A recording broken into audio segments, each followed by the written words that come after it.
नमस्कार दोस्तों, मैं लोचन यादव आपके अपने YouTube चैनल लोचन यादव ऑफिशियल पे आपका स्वागत करता हूं। आज हम आपके आंगनवाड़ी बहनों के विभाग के बारे में बात करेंगे। जो भी आपका ऑफिस ब्लॉक लेवल पे होता है, हम उसके बारे में सारी सूचनाएं देंगे। ब्लॉक का अधिकारी कौन है, मुख्य सेविका के क्या कार्य हैं, कैसे कार्य होते हैं ब्लॉक पे, इसके बारे में हम आपको पूरी जानकारी देंगे। उससे पहले हम आपको थोड़ा सा एक रूपरेखा दे दें अपने विभाग के बारे में, आईसीडीएस विभाग के बारे में। आईसीडीएस विभाग का फुल फॉर्म क्या होता है, इसके बारे में छोटा सा एक रूपरेखा दे करके हम आज सिर्फ बात करेंगे आपके कार्यालय के बारे में, जो ब्लॉक लेवल पे होती हैं। आंगनवाड़ी विभाग के ब्लॉक लेवल के जो कार्य होते हैं उसके बारे में बात करेंगे। सबसे पहले हम आपको बता दें, जो ये आंगनवाड़ी विभाग है, आंगनवाड़ी विभाग की स्थापना 2 अक्टूबर 1975 को हुआ है। आंगनवाड़ी विभाग की स्थापना 2 अक्टूबर 1975 को हुआ है। अब इसको डेट भी आपको याद करने में बहुत ही आसान है, क्योंकि 2 अक्टूबर को क्या होता है, गांधी जयंती। सिर्फ 1975 याद कर लीजिए। और इस विभाग को आईसीडीएस विभाग, बाल विकास सेवा एवं पुष्टाहार विभाग, उसके साथ साथ आंगनवाड़ी विभाग, ये 3 नामों से जाना जाता है। और इसमें जो हम लोग व्यवहार में सबसे ज़्यादा जानते हैं, आंगनवाड़ी विभाग। ये तो हो गया हमारे विभाग के बारे में। लेकिन उसके बारे में हम एक चीज़ और बता दें, आईसीडीएस जो ये विभाग है, आईसीडीएस का फुल फॉर्म क्या होता है? आईसीडीएस का फुल फॉर्म होता है integrated child development services. Integrated child development services, और इसको हिंदी में बात करें तो एकीकृत बाल विकास सेवाएं। एकीकृत बाल विकास सेवाएं, ये तो आपका आईसीडीएस हो गया। अब हम आपको बता दें, जो भी आपके आंगनवाड़ी विभाग की जो ऑफिस होती है ब्लॉक स्तर पे, जो भी आंगनवाड़ी विभाग की ऑफिस होती है ब्लॉक स्तर पे, उसे कहते हैं बाल विकास परियोजना कार्यालय। उसे कहते हैं बाल विकास परियोजना कार्यालय। ये तो हो गई आपके कार्यालय का नाम। अब ब्लॉक स्तर पर आंगनवाड़ी विभाग के सबसे बड़े अधिकारी का नाम होता है सीडीपीओ, जिनको हम हिंदी में कहते हैं बाल विकास परियोजना अधिकारी। क्या कहते हैं? बाल विकास परियोजना अधिकारी, और इंग्लिश में कहते हैं child development project officer. CDPO महोदय, सीडीपीओ ब्लॉक के सबसे बड़े अधिकारी होते हैं आंगनवाड़ी विभाग के। पूरे ब्लॉक की जिम्मेदारी किसके पास होती है? सीडीपीओ महोदय के पास। आपके कार्यों की, जो आप कार्य करती हैं, वो कार्य जब ब्लॉक पे आता है तो ब्लॉक से रिपोर्टिंग होती है। तो उन सारे रिपोर्टों को बनाने के बाद जब ये ब्लॉक से तैयार होती है तो सारे प्रोजेक्ट, सारे रिपोर्ट की जिम्मेदारी किसकी होती है? बाल विकास परियोजना अधिकारी को होती है। आपके जो भी आप पोस्टर ट्रैकर पर कार्य करते हैं, उन सभी कार्यों की मॉनिटरिंग बाल विकास परियोजना अधिकारी अपने पोर्टल से करते हैं। किस आंगनवाड़ी के कौन से कार्य किए गए, कौन से कार्य नहीं किए गए, और जो भी आपकी प्रोजेक्ट चलते हैं, जो भी आपकी सर्विसेज हैं, उन सभी की जिम्मेदारी बाल विकास परियोजना अधिकारी की, पूरे ब्लॉक की जिम्मेदारी बाल विकास परियोजना अधिकारी की होती है। उसके बाद बहुत सारे ब्लॉक स्तरीय ऑफिसों में सीडीपीओ नहीं रहते हैं। जहाँ सीडीपीओ नहीं रहते हैं तो वहाँ जो क्षेत्रीय मुख्य सेविका होती हैं, जो मुख्य सेविका होती है, वो वहाँ की प्रभारी होती हैं। वो वहाँ की प्रभारी होकर के प्रभारी सीडीपीओ का कार्य करती हैं। ये तो हो गया कार्य। अब इसके बाद हम आपको जो चीज़ अब बताने वाले, इसको बहुत ही ध्यान से सुनिएगा। किसी भी परियोजना में जितने भी आंगनवाड़ी केंद्र होते हैं, उन आंगनवाड़ी केंद्रों को पहले सेक्टर वाइज डिवाइड किया जाता है।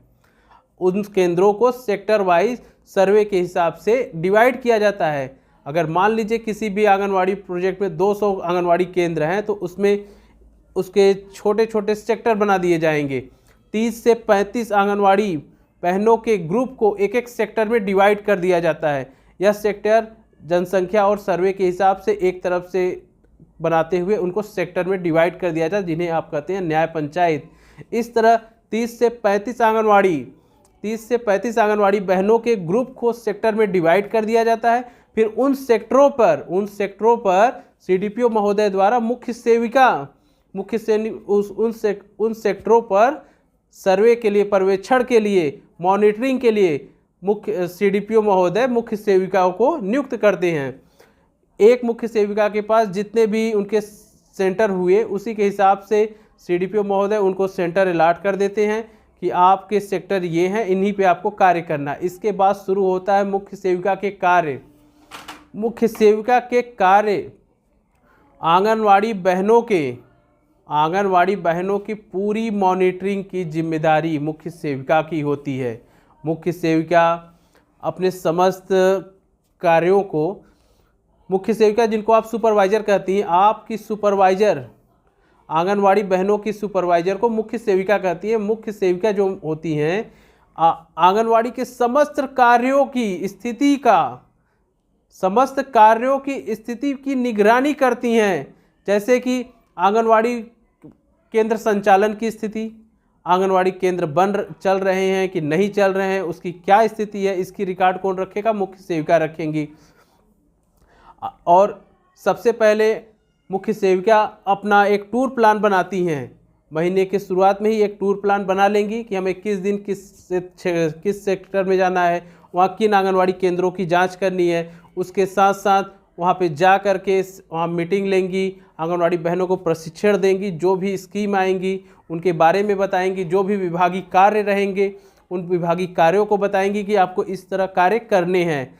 अब जो मुख्यतः कार्य होते हैं मुख्य सेविका के, आंगनवाड़ी केंद्र की मॉनिटरिंग करना, आंगनवाड़ी केंद्र की मॉनिटरिंग करना कि आंगनवाड़ी केंद्र खुले हैं कि बंद हैं, वहाँ आंगनवाड़ी है कि नहीं है, सहायिका है कि नहीं है, मॉनिटरिंग करना। केंद्र संचालन की पूरी स्थिति की रिपोर्ट की जानकारी रखना।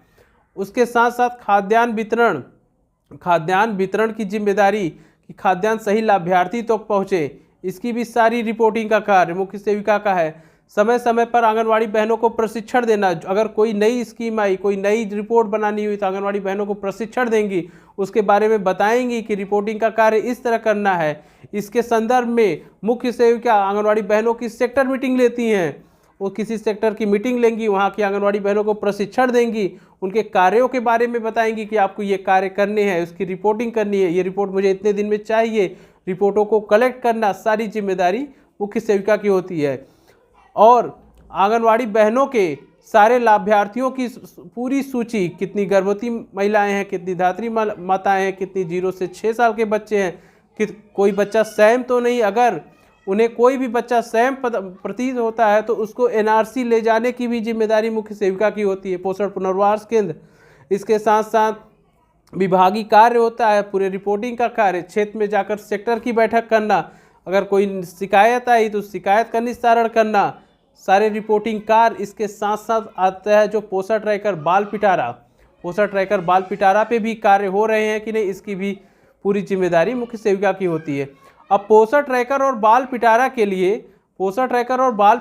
लिए ब्लॉक कोऑर्डिनेटर की भी नियुक्ति होती है। यह लेकिन नियुक्ति जिला वाइज और स्टेट वाइज भिन्नता हो सकती है, लेकिन पोषण ट्रैकर और बाल पिटारा में टेक्निकल सपोर्ट के लिए ब्लॉक कोऑर्डिनेटर की भी नियुक्ति होती है, जो इस कार्य को देखते हैं। इसी के साथ साथ आपके ब्लॉक पर कलर बाबू भी होते हैं, जो आपके द्वारा दी गई रिपोर्टों को कंपाइल करके उसको बनाते हैं। उसके बाद यहाँ से सूचनाएं जिले पे जाती हैं। ये तो हो गया एक छोटा सा रूपरेखा जो आपके ऑफिस के कार्य हैं, जो एक मुख्य सेविका के कार्य हैं, जो एक CDPO के कार्य हैं। ये तो एक रूपरेखा हो गई। उसके बाद हम आपको बता दें, अगर हमारे जो पिछले वीडियो आए थे, पिछले वीडियो में बहुत सारी भिन्नताएं थी, बहुत सारे कमेंट्स भी थे कि वहाँ ये होता है, वहाँ ये होता है। देखिए, कार्य तो यही हैं, लेकिन कार्य करने के ढंग बदल सकते हैं। ये जरूरी नहीं है कि सभी व्यक्ति एक ही ढंग से कार्य करें, कार्य करने के ढंग बदल सकते हैं। तो इसीलिए वीडियो अगर अच्छा लगा हो तो चैनल को लाइक, शेयर और सब्सक्राइब जरूर करिएगा।